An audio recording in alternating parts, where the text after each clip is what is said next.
Hello guys! Welcome back to my channel. Magsisimula na naman tayo magluto ng kakaiba na naman. So, maglagay na po tayo ng ating mantika.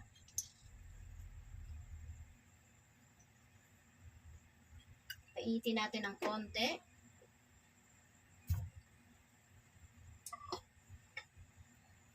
Lagay po natin yung ating luya.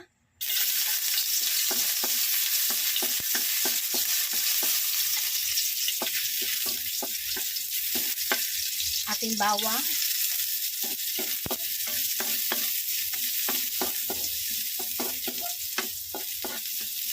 At ang ating sibuyas.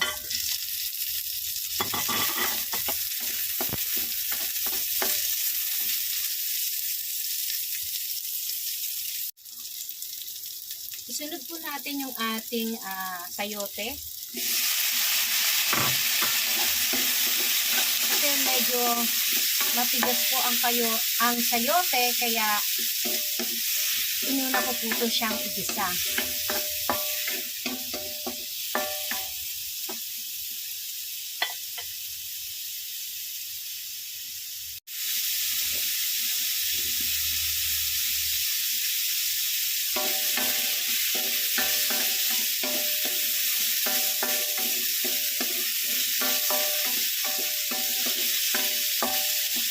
Lagay na po natin yung ating pusit.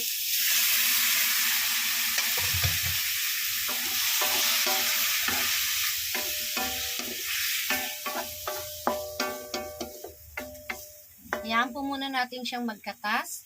Pero lagyan na po natin siya ng pampalasa katulad ng asin at konting patis. So, ayan po muna natin siya.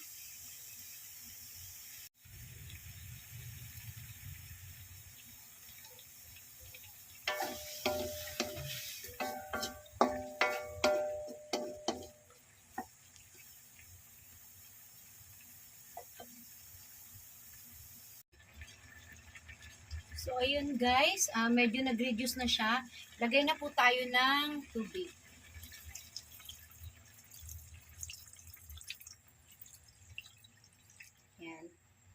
Lagay na rin po natin yung ating siling haba at pakuluan po natin siya. So, ayan guys, kumukulo na po siya. Nakailang kulo na rin po. Tikman naman po natin.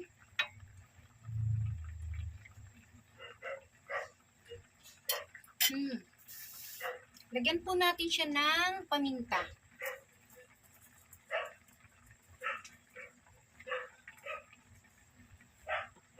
At ilagay na rin po natin yung pinakahuli, ito pong dahon ng sili.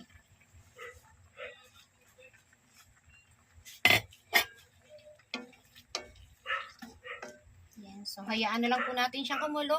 Ayan guys, meron na tayong isang masarap na luto ng pusit. Tinawag ko ito, o tatawagin ko itong tinolang pusit. So guys, thank you for watching. God bless!